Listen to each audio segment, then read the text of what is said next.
Eto pa mga bossing ko, ang isa sa mga pinakamaganda na dapat ay magawa po natin mga bossing bago pumasok ang mga unang buwan mga bossing. Or kaya sa mga huling Martes o huling Biyernes, unang Martes, unang Biyernes, mainam na subukan nyo po ito. Ito pa mga bossing ko ay ang ating asin. Ang gagawin lamang po natin mga bossing ko, ibubudbud po natin to dito mga bossing yan, yung ating asin. At pagkatapos ay magwi-wish po tayo na sa pamamagitan nito ay hindi na tayo mamalasin at buong buwan tayong suswertihin. At mas magiging masagana ang ating pong pamumuhay. Ganyan lang po ang inyo pong gagawin mga bossing. Ugalin nyo po ito sa mga unang araw ng pasok ng buwan or kaya po mga bossing ko, huling Martes at huling Biyernes mga bossing. Ito pa mga bossing ko, isa sa mga subok na at paborito ko rin na gawin mga bossing ko pagdating sa usapin ng asin. Kasi ang asin mga bossing ko ay mabisang pang cleansing, nagtataboy po ito ng mga kamalasan at ito po ay nag-a-attract ng swerte.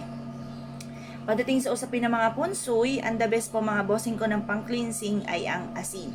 Kagaya na na-share ko nga po sa inyo, sa isang resort na pinuntahan namin, ay napakaraming tao, fully book na po sila at hindi na halos tumanggap ng mga walk-in dahil sa punong-puno na ang kanilang resort mga bossing. At doon ay napansin ko, may malaki silang bowl ng asin mga bossing ko sa main entrance ng kanyang negosyo. Samantalang ang mga katabi po niyan mga bossing ay halos wala ng tao, halos napakatahimik at kumbaga konti na lang ay magsasara na mga bossing.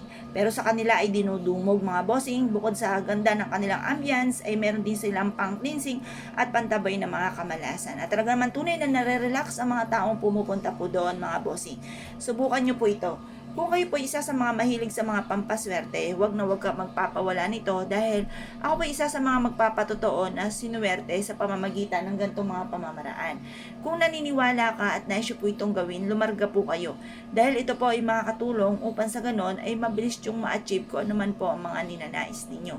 Proven po ito mga bossing. Ngayon pa mga bossing, kung naniniwala ka, subukan nyo po itong gawin. Linisin nyo muna yung CR po ninyo mga bossing. At pagkatapos mga bossing ko ay maglagay ka ng asin sa inyo pong aridoro or sa mga strainer po na yung kagaya ng lababo, yung paliguan po natin, yun, maglagay ka doon ng asin mga bossing. Sa mga butas-butas na yan. Sa mga kusina rin po ninyo, maglagay din po kayo. Kasi minsan, ang pinahahalagahan lang lagi natin ay sa may main door.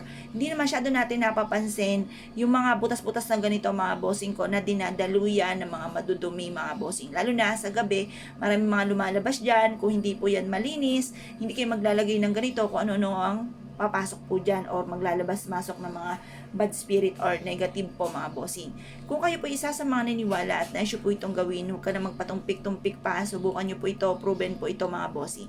Kung ikaw ay isa sa mga naniniwala, mahilig ka sa mga pampaswerte, ay siya, lumarga po kayo at ito po ay makakatulong upang sa ganon ay magtuloy-tuloy ang agos ng swerte. Kaya kung po pinaniwala mga bossing, ay siya, good luck po sa inyo po lahat.